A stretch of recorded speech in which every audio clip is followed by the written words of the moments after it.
you talk about knowledge, you talk about wisdom. What kind of wisdom do you draw from kung fu movies? The martial art itself and the movies.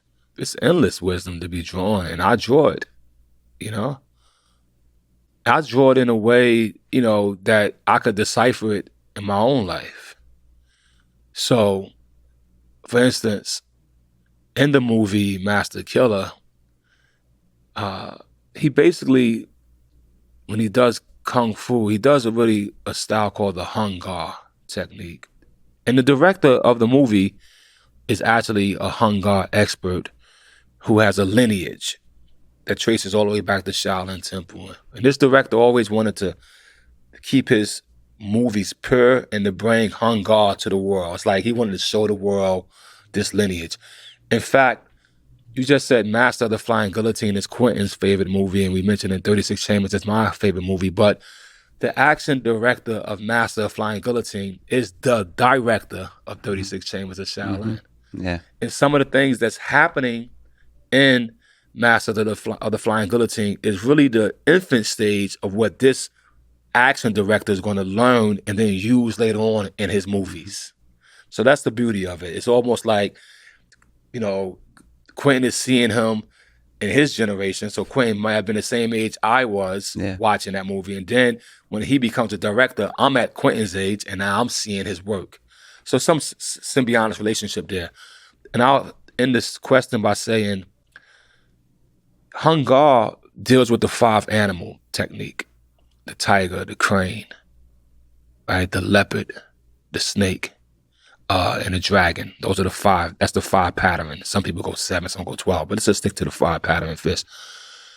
How do a man emulate a tiger? And you see a tiger's fierce. He curls before he spawns on you. How does a man emulate a snake? It doesn't have to be only in the kung fu move. It's in the ideology of the snake. It's in the agility of the crane. At any moment, sometimes punching a person is not going to work, as they would say in leopard fist or tiger paw. So sometimes you might have to poke them in the eye with the crane's beak.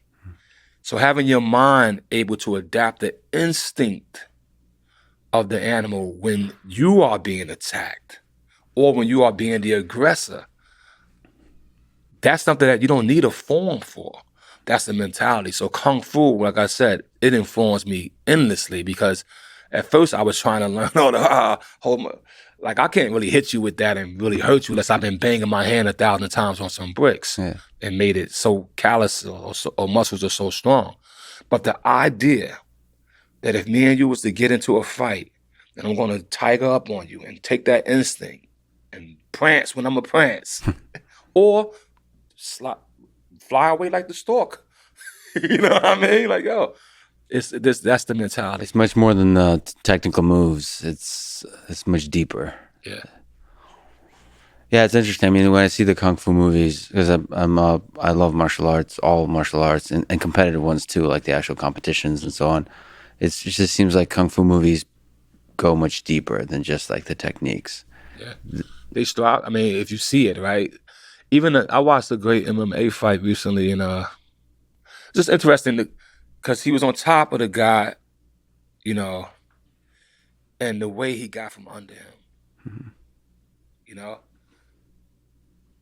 it had to be, his spirit got from under him. It's some like mixture of crane and whatever. Snake, ill. He did slippery ill technique. Yeah. No, I love that when people become artists in the cage, or that's much bigger than just like winning, much bigger than particular techniques. It's just art, especially at the highest level competition when millions of people are watching.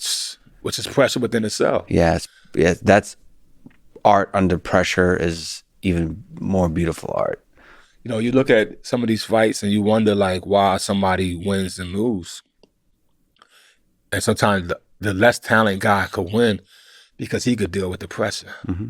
But the other guy, he could have beat him there was somewhere else, but not in this arena.